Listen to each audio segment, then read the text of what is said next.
세계적으로 유명한 소설인 죄와 벌과 또는 까르마조프의 형제들을 아마 모르는 사람은 없을 겁니다. 읽어보지는 않았어도 이런 제목을 세계적인 소설이고 또 영화화도 된 소설입니다. 이 소설의 저자는 1821년 11월 11일 날 모스크바에서 태어났습니다. 이 사람은 대문호였던 퓨도르 도스토예프스키라고 하는 사람입니다. 그의 어머니는 폐결핵으로 사망했고 빈민구제병원의 의사였던 아버지는 그가 16살 때 농민들에 의해서 살해되었습니다. 그는 정신적으로 큰 고통을 받으면서 젊은 시절을 보냈는데 그런 결과로 인했는지 모르지만 간질이라고 하는 질병을 앓고 있었습니다. 간질병을 앓고 있었던 그는 사회주의 사상에 물들어서 1849년에 봄에 페트라 셰프스키라고 하는 사건에 연루되었습니다. 이 사건은 젊은 지식인들이 혁명적 사상을 옹호하는 비밀 결사에 가담했다는 이유로 체포됐습니다. 그로 인해서 도스토예프스키는 소련 황실에 의해서 체포되고 드디어 그는 총살을 당하게 됩니다. 그 당시 그의 나이가 28살이었는데 그의 눈이 가려진 채로 총살장으로 끌려가서 이제 총살을 하려고 판 위에 세웠습니다. 이제 5분 후에 너는 총살 당한다 그렇게 선언을 했습니다.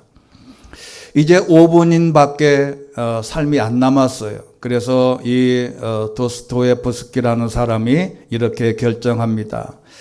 2분은 친구들과 이별하는 데 쓰고 그 다음에 2분은 삶을 돌아보는 데 쓰려고 작정했습니다. 그리고 마지막 1분은 세상을 마지막으로 감상하는 데 쓰기로 했습니다. 그래서 모든 것이 끝난다고 생각하니 눈물이 흘러내렸습니다. 너무도 헛되고 헛된 인생의 종말을 맞이하는 고통스러운 시간이 아닐 수 없었습니다. 이제 5분이 지나서 사람들이 총을 겨누고 놀이새를 잡아당겼습니다. 그때 갑자기 멀리서 말을 탄 병사 하나가 흰 손수건을 흔들면서 쏜살같이 사형상 앞으로 달려왔습니다. 그 황제의 명으로 사형 중지를 선포했습니다. 그런데 이게 다 연극이었습니다. 이 사람이 도스토예프스키가 워낙 출중하고 아마 그런 그 인재였던 것을 알아본 사람들이 일부러 계획하고 연극했습니다. 그래서 황제의 특명으로 생명을 건지게 된 도스토예프스키는 평생 동안 시간의 소중함을 잊지 않았다고 합니다. 그리고 대신에 시베리아로 그 유명한 유형을 가게 됩니다. 그런데 그가 기차를 타고 시베리아로 가는 도중에 어떤 간이역에서 한 부인이 뛰어나오더니 그에게 책 한 권을 건네주었습니다. 그게 바로 성경이었습니다. 그는 그것을 품고 아무것도 소유할 수 없는 그의 인생에 그 성경이 그 당시에는 얼마나 비싸고 좋은 것인지 그거를 품에 안고 이제 유배를 떠나게 됩니다. 외로울 때나 슬플 때나 배고프고 힘들고 고통스러울 때 이 도스토예프스키는 성경을 읽기 시작합니다. 시베리아에서 보내야만 했던 유배 생활 4년을 능히 극복할 수 있었던 힘의 원천은 하나님의 말씀을 묵상하는 데 있었답니다. 그는 그 기간 동안 홀로 있었던 것이 아니라 그는 예수님과 함께하는 너무나 소중한 인생 경험을 시베리아에서 얻을 수 있었습니다. 그 형기를 마치고 돌아온 도스토예프스키는 4년간의 시베리아 유배 생활의 경험을 바탕으로 생명력이 넘치는 소설을 쓰기 시작합니다. 그 첫 번째 소설이 그 유명한 죽음의 집의 기록입니다. 우리는 까마라조프의 형제들 죄와 벌은 알지만 그가 제일 먼저 쓴 책이 죽음의 집의 기록입니다. 이 책은 아주 유명한 소설입니다. 그는 세계적으로 위대한 문학가로 거듭날 수 있었던 것은 4년이라고 하는 시베리아의 유형 생활이 있었기 때문이라고 그는 늘 고백했습니다. 고난과 역경과 이 고독이 놀라운 문학 표현의 넉넉한 젖줄이 된 것입니다. 그가 유배 생활에서 성경으로 버텨서 기독교 소설이 등장한 것입니다. 우리는 많은 비기독교인들은 죄와 벌이나 이런 소설들이 그냥 우리는 일반적인 소설이라고 생각하고 읽지만 이것은 기독교 소설입니다. 한국 기독교 목회자 협의회라는 게 있습니다. 요약해서 한목협인데 여기에 비개신교인, 즉 비기독교인 1000명, 그리고 개신교인 2000명, 그 다음에 목회자 802명을 대상으로 한국인의 종교 생활의 신앙의식 조사를 실시해서 지난 9일 날 발표한 내용입니다. 첫 번째 질문이 뭐냐면, 귀하는 지난 한 주간 성경이나 불경을 얼마나 읽으셨습니까?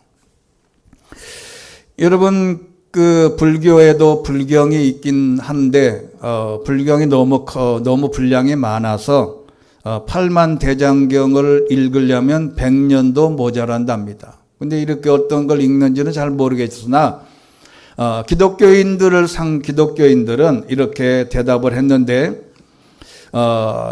여러분도 한번 생각을 해보시기를 바랍니다. 지난 한 주간 동안 성경을 얼마나 읽으셨냐? 다 조사해 보니까 우리 기독교인들이 지난 한 주 동안 설문 받은 사람들이 자기는 64.4분을 읽으셨다. 여러분 64분이면 1시간이 조금 넘는 시간인데 그래도 많이 읽었다 싶어요? 근데 이걸 하루로 나누면 몇 분이냐면 9.2분입니다. 10분이 채 안 돼요. 여러분 TV 보는 시간에 얼마나 많이 투자하셨나요? 기본적으로 한국 사람들은 하루에 TV를 옛날에 5시부터 시작된 방송에는 4시간 정도를 본답니다. 요즘에는 유튜브라는 이상한 사탄의 도구가 있어서 이것을 하루 종일 귀에 끼고 사는 사람도 많습니다. 여러분, 우리 기독교인들이 제일 강조하는 것은 예배요, 그 다음에 기도와 봉사인데 성경 읽기를 권하는 것은 뒷전에 밀려 있는 것 같기도 합니다. 그래서 다른 데는 시간을 다 투자하는데 하나님의 말씀을 읽는 데는 10분도 채 안 된다, 하루에. 근데 이거는 왜 그럴까? 저도 지난번에 늘 말씀을 드렸지만 성경을 읽어도 이해가 안 돼서 그렇습니다. 성경을 읽으면 수면제보다 더 좋은 수면제가 돼서 읽기를 시작하고 태초에 하면 벌써 졸리는 거예요. 여러분 처음부터 출발이 그래서 저도 그랬습니다. 제가 아버지가 목회하셨기 때문에 어릴 때부터 이 세상에서 제일 많이 팔린 책이 성경이다. 두 번째 팔린 책은 인간관계론이다. 이런 건 다 알아도 그래서 성경을 읽으려고 작정하고 처음 출발을 딱 해보면 이해가 안 되는 거예요. 도대체 한문이 너무 많아서 이해가 안 되고 그리고 힘들어서 포기했던 적이 한두 번이 아니에요. 그러면 어른이 돼서는 쉽냐? 어른이 돼서는 또 마찬가지였습니다. 이해되지 않는 성경을 읽는 마치 불경을 한문으로 읽는 것과 똑같아요. 여러분 그냥 읽는 거지 의미를 모르니까 이 말씀에 깨닫기가 힘들어요. 여러분, 하나님의 말씀을 그래서 제가 늘 말씀드린 대로 우리말 성경 버전으로 현대인의 성경들을 읽어야 이해가 쉽습니다. 근데 왜 이 성경을 읽어야 되냐면 우리는 끊임없이 무엇인가 결정하며 사는 인생인데 이 하나님의 말씀을 참고하기 위해서입니다. 여러분, 그 가수 김상진이라는 사람이 이정표 없는 거리라고 하는 가사가 있어요. 이분은 많이 유명한 사람은 아닌데 노래 들어보면 여러분이 알 거예요. 이리 갈까 저리 갈까, 그 다음에 차라리 돌아갈까, 세 갈래 길 삼거리에 비가 내린다. 삼거리에 딱 섰는데 이리 갈까 저리 갈까 차라리 돌아갈까, 비는 내리고 도대체 미치겠는 거지. 여러분, 내가 무슨 일을 결정할 때 이게 제대로 된 결정이냐, 이게 생각하면 할수록 가슴 떨리는 일이지. 그 결정을 할 때 우리는 하나님의 말씀을 캐논, 기준으로 삼아서 성경을 읽고 말씀에 비추어서 결정을 해야 되는데 성경을 읽지 않으면 결국에는 내 판단대로 할 수 있는 가능성이 많다는 겁니다. 우리 인생의 여정에서 어려운 결정을 내려야 하는 순간에 직면하게 되는데 오늘 말씀은 우리가 인생을 살아갈 때 결정할 때 도움을 주는 성경 구절 7가지를 소개합니다. 첫 번째는 하나님이 기뻐하신 뜻을 찾아라. 로마서 5장 12장 2절 말씀, 오늘 말씀입니다. 같이 한번 읽겠습니다. 시작. 여러분은 이 세대를 본받지 말고 오직 마음을 새롭게 함으로 변화를 받아 하나님의 선하시고 기뻐하시고 온전하신 뜻이 무엇인지 분별하도록 하십시오. 아멘. 우리가 선택하고 결정하는 것은 수만 가지입니다.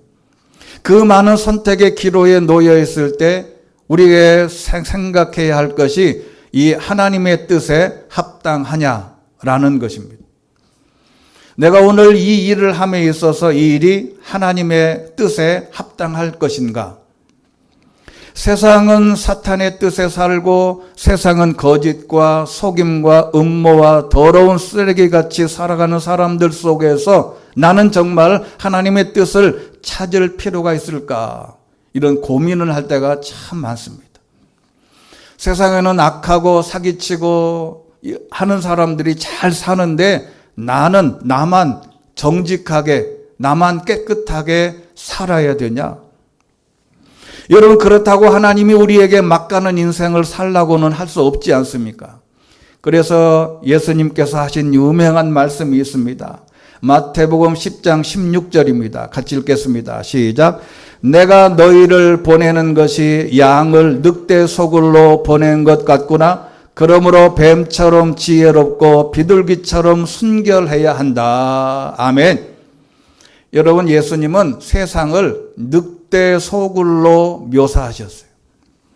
예수님이 하신 말씀이에요. 세상은 늑대 소굴이 맞다.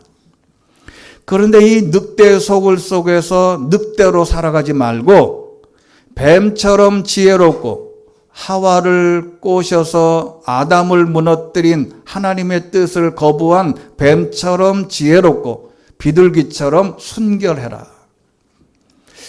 여러분, 이 말씀 앞에 우리는 늘 고민을 많습니다. 세상은 다 늑대 소굴에서 늑대같이 살아가는데 나는 순결하게 비둘기처럼 깨끗하게 살아갈 이유가 있냐?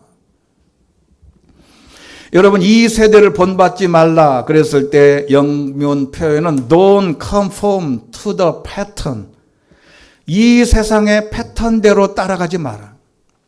여러분, 세상 사람들은, 늑대들은 자기들의 패턴대로 살아가요. 그런데 하나님의 패턴을 따라 살아가라는 것입니다.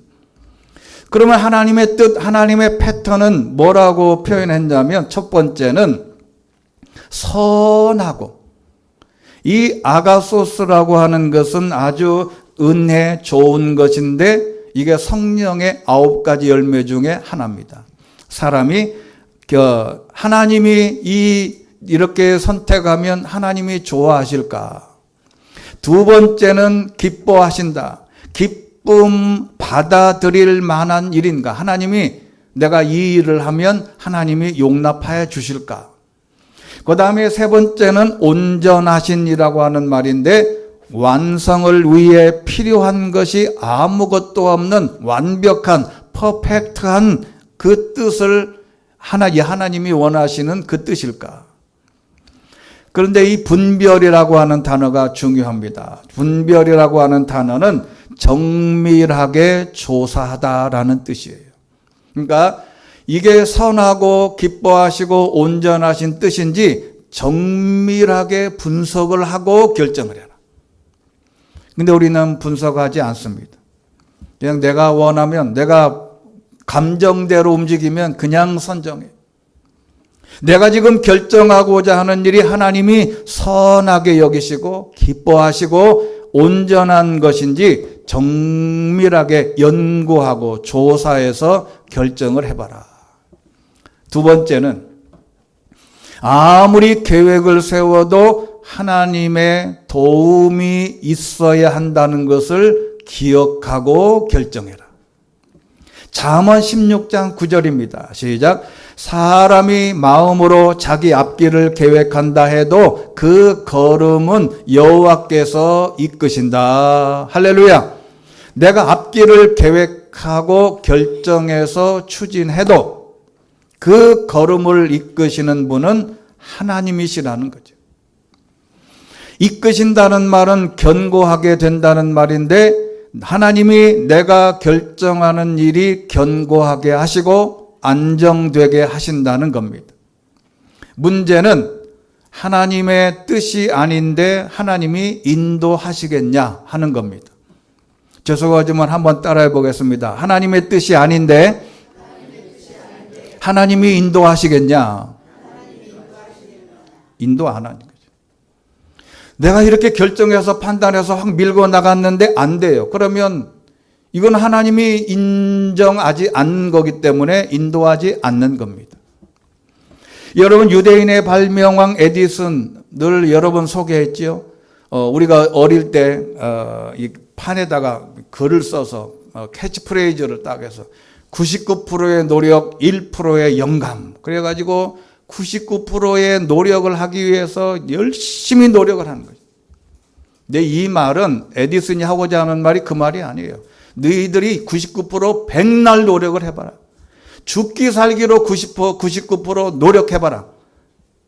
안 된다. 1%는 내가 도와주지 않으면 안 된다. 하나님의 영감이 없이는 발명이 안 되더라는 거죠. 노력해서 되는 게 아니에요. 여러분, 그 주영훈이라는 사람이 새롭게 하소서 이렇게 사회자로 이렇게 늘 이렇게 하잖아요. 근데 그분이 유명한 작곡가입니다. 아버지가 목사님이셨고, 이분이 여러분이 아는 노래, 엄정화나 이런 분들이 노래한 사람의 무슨 대부분이 그분이 작곡했어요. 그 주영훈 씨가 하는 말이 있어요. 그러면 이 곡을 만들 때, 이 유명한 노래를 만들 때 그냥 3일날 밤을 새우고 1년간 고생하고 막 머리 짜내고 피아노 치고 기타 치고 막 고민하면서 노래 만들었냐? 그랬더니 No! 유명한 노래일수록 딱 5분이면 되는 거예요. 여러분, 그건 저는 작곡 전공해서 알아요. 여러분, 노력을 해서 피아노 치고 막 고민해서 될 문제가 아니에요. 유명한 노래일수록 딱 5분 안에 다 곡이 나오는 거죠. 이게 발명왕 에디슨이 경험한 거예요. 99% 노력하고 고민하고 열심히 머리 짜내도 안 되는데 어느 날 갑자기 번쩍하는 걸 딱 그 영감이 유명한 발명품을 많이 했다. 여러분, 99% 아무리 발버둥 쳐도 1%의 하나님의 도움이 없이는 안 됩니다. 여러분, 운칠기삼이라는 건 아시죠? 사람이 살아가면서 일어나는 모든 일의 성패는 운에 달려있지 노력에 달려있는 것이 아니다. 아무리 노력해도 일이 이루어지지 않거나 노력을 들이지 않았는데도 운 좋게 되는 일이 성사되었을 때 쓰는 말인데, 운이 70%고 그 다음에 3%다. 이거를 기독교 용어로 우리식으로 말하면 하나님이 이끄신다고 표현하는 겁니다. 아무리 내가 결정하고 계획해도 하나님이 인도하셔야 되는 줄로 믿습니다. 그 다음에 세 번째는 감추어진 보물을 찾는 것 같이 기도해봐라. 이 놀라운 말씀이 잠언 2장 1절에 있습니다. 내 아들아, 내가 내 말을 받아들이고 내 명령을 마음속 깊이 간직해 지혜의 귀를 기울이고 지혜를 깨닫는 데 마음을 쏟는다면 내가 지식을 찾아 부르짖고 깨달음을 얻으려고 목소리를 높인다면 내가 은이나 숨은 보물을 찾듯 지혜를 찾는다면, 내가 두려워하며 섬기는 것을 깨닫고 하나님은 아는 지식을 얻게 될 것이다. 여호와께서 지혜를 주시며 여호와의 입에서 지식과 깨달음이 나오기 때문이다. 내가 결정하고 추진하는 일들에 대한 지혜를 구하는 것을 말하는데 방법론에 대한 문제입니다. 그건 뭐냐면 은이나 보배를 찾는 것 같이 찾아라. 여러분, 은은 돈입니다. 여러분, 재물을 얻고 돈을 벌기 위해서는 아침 새벽같이 일어나서 밤늦게까지 뼈 빠지게 일을 하고 목숨 걸고 일을 합니다. 하나님의 지혜도 그렇게 구해야 된다는 거예요. 여러분, 한국교회 기독교인들이 착각하는 게 있습니다. 나는 기도만 열심히 하면 된다고 생각해요. 아니에요. 기도하고 그 다음에 할 일이 또 있습니다. 여러분, 인디아나 존스라고 하는 첫 번째 영화 잘 기억하시죠? 온갖 위험과 험난한 여정을 통해서 보물 찾기예요. 타이타닉이라는 영화도 여러분 잘 아시죠? 거기 왜 타이타닉 영화가 생겼냐면, 타이타닉이 가라앉을 때 그 탄 승객 중에 유명한 사람이 다이아몬드를 차고 물에 빠져 죽었는데 그걸 찾으러 가는 게 타이타닉 영화예요. 나중에 그걸 마지막 장면에 이 할머니가 다시 그걸 보물을 빠뜨리잖아요. 여러분, 그렇게 열심히 한번 해봐라. 하나님의 보물을 찾듯이 지혜를 찾아서 방법론을 찾아봐라. 이 말씀을 이미 예수님이 이렇게 말씀하셨어요. 마태복음 7장 7절 시작. 구하라 그러면 너희에게 주실 것이다. 찾으라 그러면 너희가 찾을 것이다. 문을 두드려라 그러면 너희에게 문이 열릴 것이다. 아멘. 여기서 구하고 찾고 문을 두드리는 것은 내가 할 일입니다. 하나님께만 기도하고 하나님께 모든 걸 토스해버리고 가만히 있으면 안 돼요. 내가 하고 싶은 일이 있으면 내가 열심히 기도하고 그 다음에 말로 계속 선포하고 다녀야 돼요. 구하라라고 하는 말은 묻다라는 말이에요. 기도하는다라는 말도 있지만 묻는 거예요. 여러분, 주변에 있는 친구 사람들에게 어떤 문제가 생겼을 때 물어보세요. 이거 어떻게 하면 될까요? 물어보면요, 희한한 데서 답이 옵니다. 전혀 말도 안 되는 사람이 방법론을 알려줘요. 찾으라는 것도 물어보라는 뜻입니다. 물어보는 거예요. 문을 두드리다, 이 말은 톡톡톡 노크하다는 말이죠. 이것은 사람이 할 일입니다. 그 다음은 하나님이 주시고 사람을 만나게 하시고 좋은 방법들을 우리에게 하나님이 허락해 주실 줄로 믿습니다. 그 다음에 네 번째는 내 생각을 의지하지 말고 네 고정관념을 버려라. 여러분, 잠언 3장 5절입니다. 시작. 내 마음을 다해 여호와를 믿고 내 지식을 의지하지 말라. 내가 하는 모든 일에서 그분을 인정해라. 그러면 그분이 내 갈 길을 알려줄 것이다. 할렐루야. 내 지식을 의지하지 말라. 자기가 알고 있는 지식의 한계를 반드시 인정하고 내가 알고 있는 지식이 헛방이다라는 것을 깨달아야 돼요. 여러분, 고정관념이라는 건요, 사람들의 행동을 결정하는 잘 변하지 않는 굳은 생각이랍니다. 지나치게 당연한 것처럼 알려진 생각이라고 국어사전에 정의했는데 사람마다 잘 변하지 않는 굳은 생각이 있어요. 이게 고정관념. 여러분, 이 고정관념 깨트리기가 얼마나 힘들지 몰라요. 여러분, 제가 웬만한 교회에서 부목사 할 때 제일 갈등하고 고민했던 게 장례식입니다. 장례식 한번 나면요, 지금은 거의 이제 그런 일이 많이 없는데, 그 90년대 초반만 해도 고민이 많아요. 어떤 때는 장례식을요, 3번을 한 적이 있어. 가서 하관하러 갔는데 3번을 해.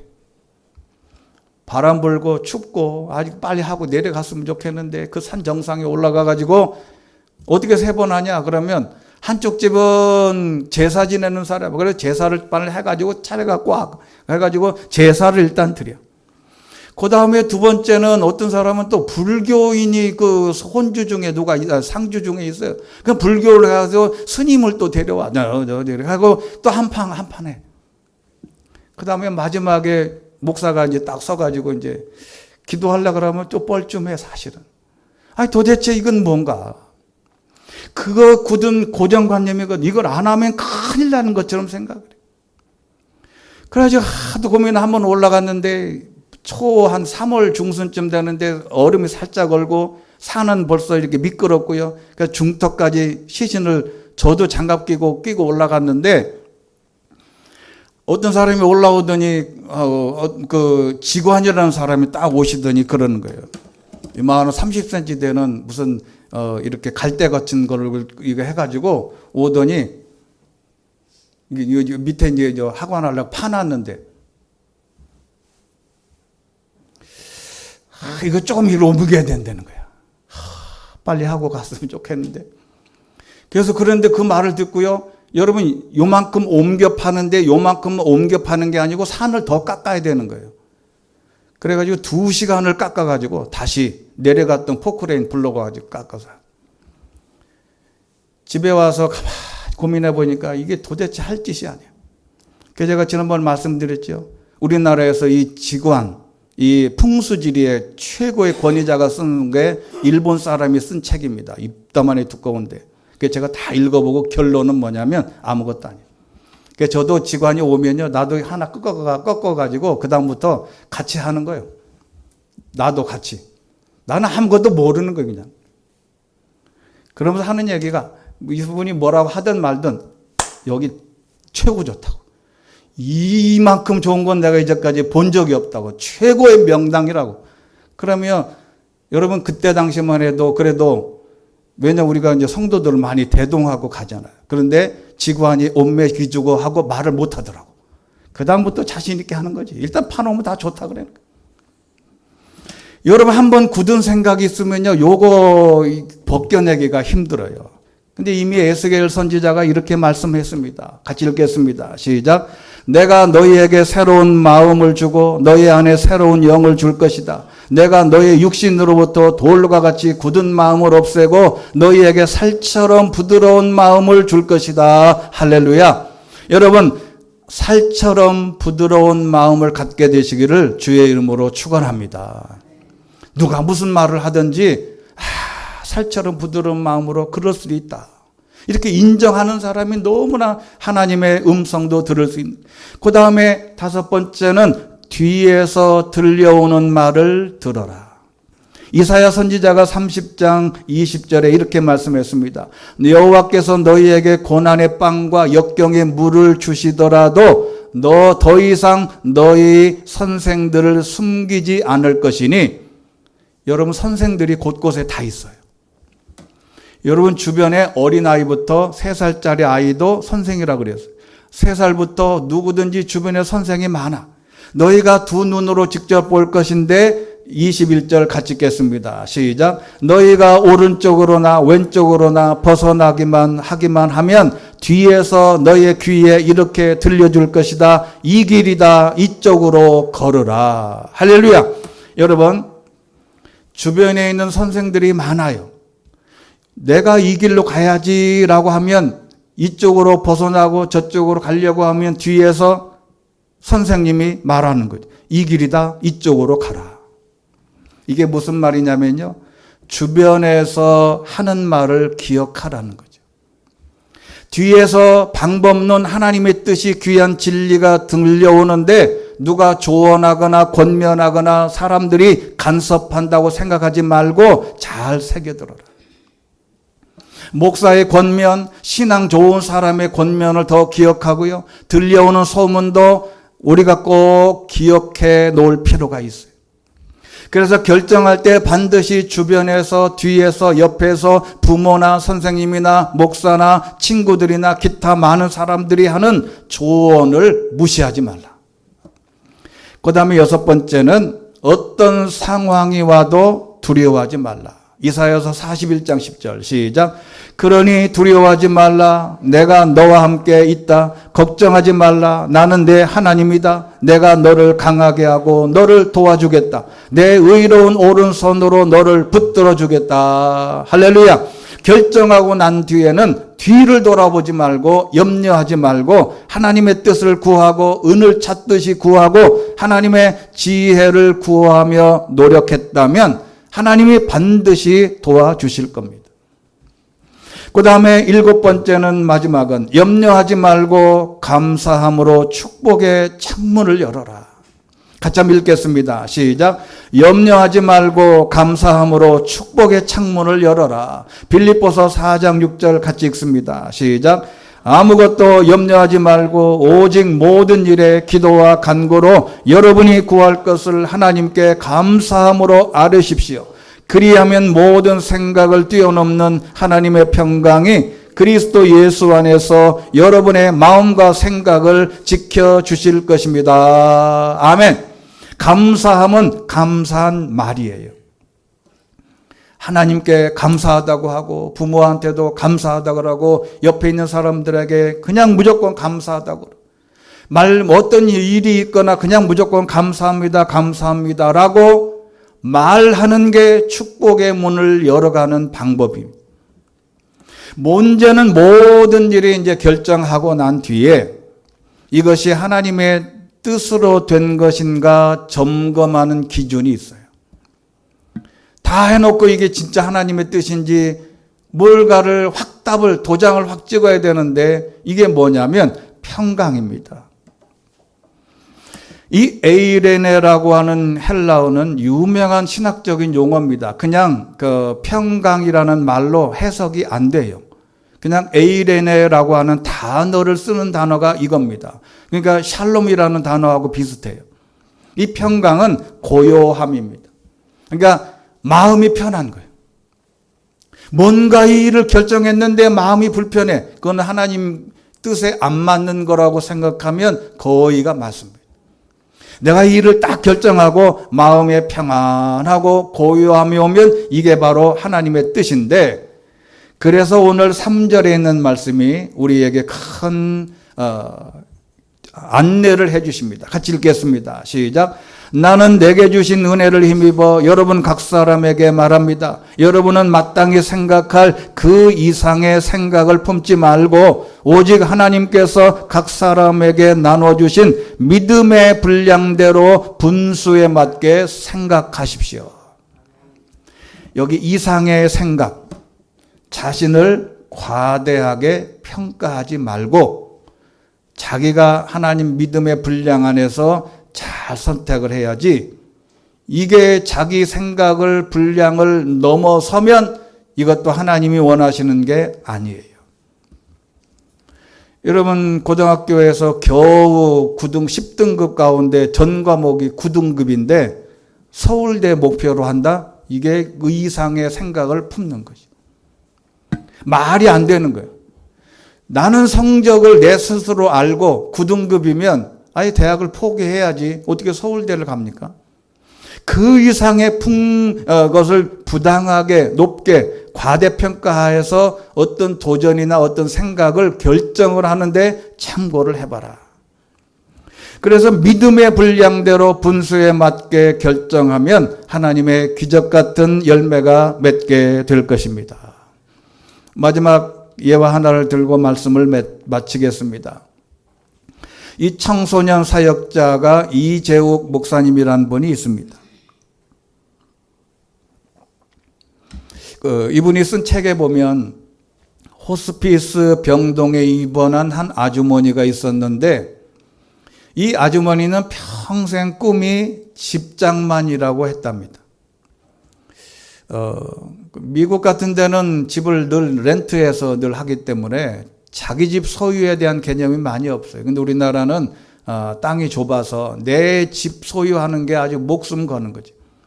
그래서 이 아주머니가 집을 갖기 위해서 허리띠를 졸라매고 악착같이 돈을 모았어요. 그래서 오랜 고생 끝에 집을 사서 입주를 했는데 몇 년이 지난 다음에 슬슬 불편해지기 시작한 겁니다. 왜 그러냐면 집안에 화장실이 없어요. 그 화장실이 밖에 있는 거예요. 그래서 이 아주머니는 악착같이 여러분 이게 말이 안 될 것 같지만 저도 청주에서 재수할 때 저희 할머니가 밥 해주고 우리 동생들하고 있을 때 그 집도 화장실이 다 공용 화장실이라는 데서 청주 영운동의 언덕에 가면 화장실에 있어요. 늦게 가면 화장실에 꽉 차가지고 막 배 입고 움켜쥐고 하는 사람들이 다수가 많아. 그래서 해결할 수 있는 유일한 방법은 언제냐면 새벽 일찍 가서 해결하는 거예요. 그래서 이 아주머니가 열심히 일해가지고 이제 새 아파트를 하나 샀다네요. 행복했을까요? 아니에요. 시간이 지나자 또 불편해지기 시작한 거예요. 아이들이 성장했기 때문에 다음 목표는 화장실이 2개 있는 집이에요. 수년 고생한 끝에 드디어 화장실이 2개 있는 집에 딱 입주했어요. 얼마나 좋겠어요. 이만하면 됐다. 뿌듯해하던 아주머니는 청천벽력 같은 소식을 들었습니다. 말기암이라는 거예요. 그래서 호스피스 병동에 입원한 아주머니가 죽음을 앞에 두고 뒤돌아보니 인생을 딱 3글자로 표현되더랍니다. 그건 뭐냐면 화장실. 우리는 늙고 약해져서 결국 하나님 앞에 가는데 앞만 보고 달려오다가 문득 죽음을 코앞에 두게 되는데 이 아주머니는 평생에 허망해지고 질문이 내 인생이 그저 화장실을 위해서 존재했는가? 여러분, 아주머니는 결국 화장실 수를 늘려가는 동안에 자신의 인생을 살피지 못하고 엉뚱한 데 마음을 빼앗기고 결정하다가 인생을 그렇게 마감하는 겁니다. 지금 여러분의 화장실은 무엇인가요? 우리는 처음부터 무엇이 하나님의 뜻이었는지 묻고 결정했다면 아마 후회가 없었을 거예요. 여러분, 우리는 오늘도 무엇인가 결정해야 되는데 다음 7가지를 꼭 기억을 해라. 자, 우리 한번 읽고 말씀을 맺겠습니다. 첫 번째, 그러면 여러분이 읽는 겁니다. 자, 첫 번째, 하나님이 기뻐하신 뜻을 찾아라. 두 번째, 아무리 계획을 세워도 하나님의 도우심이 있어야 한다는 것을 기억하고 결정해라. 세 번째, 감추어진 보배를 찾는 것 같이 기도해보라. 네 번째, 내 생각을 의지하지 말라. 너의 고정관념을 버려라. 다섯 번째, 뒤에서 들려오는 말을 들어라. 여섯 번째, 어떤 상황이 와도 두려워하지 말라. 일곱 번째, 염려하지 말고 감사함으로 축복의 창문을 열어라. 할렐루야. 여러분, 우리의 어떤 것을 사소한 것이라도 결정할 때 하나님의 말씀에 합당한 대로 결정해서 하나님의 축복의 대로가 활짝 열려지게 되시기를 주의 이름으로 축원합니다. 자비로우신 하나님 아버지, 우리는 아침에 일어나서 세수를 할까 말까, 양치질을 할까 말까, 샤워를 할까 말까, 오늘은 아침을 먹을까, 무엇을 먹을까. 우리는 아침에 버스를 타고 갈까, 차를 가지고 갈까, 수많은 결정 앞에 우리는 우리의 생각을 정리하고 판단하고 의논하고 결정을 내리기가 힘든 시대에 살고 있습니다. 하나님 아버지, 이러한 어렵고 힘든 과정 속에서 내가 무엇을 결정하고 인륜지 대사라고 하는 큰 결정까지 우리는 하나님의 말씀에 비추어서 이것이 하나님의 뜻인지, 하나님이 이 모든 것을 인도해 주실 것인지, 하나님께서 내 생각 고정관념을 버리고 주변에 있는 모든 사람들의 조언을 잘 참고해서 감사함으로 축복의 문을 열어갈 수 있는, 그래서 이 땅에 살아가는 가운데 하나님이 주신 놀라운 축복의 열매들을 맛보게 될 수 있는 귀한 성도들 되게 하여 주시옵소서. 예수 그리스도 이름으로 기도드리옵나이다. 아멘.